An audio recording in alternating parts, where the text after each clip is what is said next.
بسم اللہ الرحمن الرحیم۔ شروع اللہ کے نام سے جو بڑا مہربان نہایت رحم والا ہے۔ بے شک انسان پر زمانے میں ایک ایسا وقت بھی آ چکا ہے کہ وہ کوئی چیز قابل ذکر نہ تھا۔ ہم نے انسان کو نطفہ مخلوط سے پیدا کیا تاکہ اسے آزمائیں، تو ہم نے اس کو سنتا دیکھتا بنایا اور اسے رستہ بھی دکھا دیا۔ اب وہ خواہ شکر گزار ہو خواہ ناشکرا۔ ہم نے کافروں کے لیے زنجیریں اور طوق اور دہکتی آگ تیار کر رکھی ہے۔ جو نیکوکار ہیں وہ ایسی شراب نوش جان کریں گے جس میں کافور کی آمیزش ہوگی۔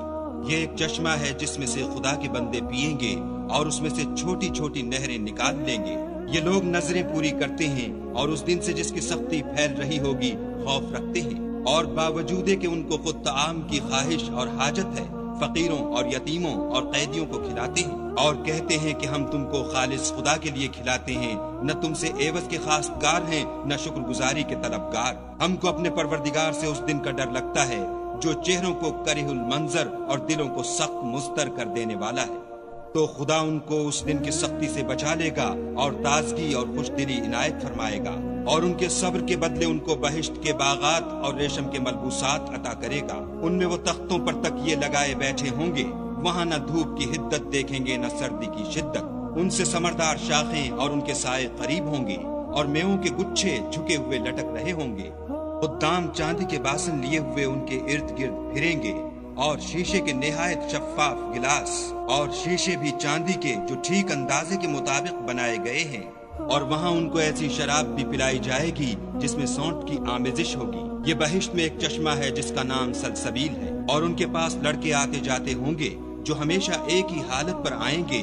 جب تم ان پر نگاہ ڈالو تو خیال کرو کہ بکھرے ہوئے موتی ہیں، اور بہشت میں جہاں آنکھ اٹھاؤ گے کثرت سے نعمت اور عظیم الشان سلطنت دیکھو گے۔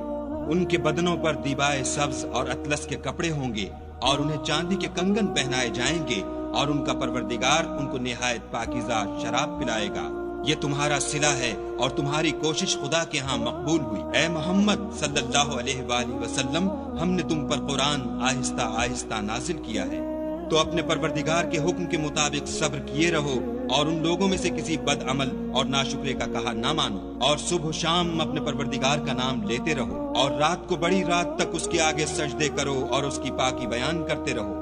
یہ لوگ دنیا کو دوست رکھتے ہیں اور قیامت کے بھاری دن کو پسے پشت چھوڑے دیتے ہیں۔ ہم نے ان کو پیدا کیا اور ان کے مفاصل کو مضبوط بنایا، اور اگر ہم چاہیں تو ان کے بدلے انہی کی طرح اور لوگ لے آئیں۔ یہ تو نصیحت ہے، جو چاہے اپنے پروردگار کی طرف پہنچنے کا رستہ اختیار کرے، اور تم کچھ بھی نہیں چاہ سکتے مگر جو خدا کو منظور ہو۔ بے شک خدا جاننے والا حکمت والا ہے، جس کو چاہتا ہے اپنی رحمت میں داخل کر لیتا ہے، اور ظالموں کے لیے اس نے دکھ دینے والا عذاب تیار کر رکھا ہے۔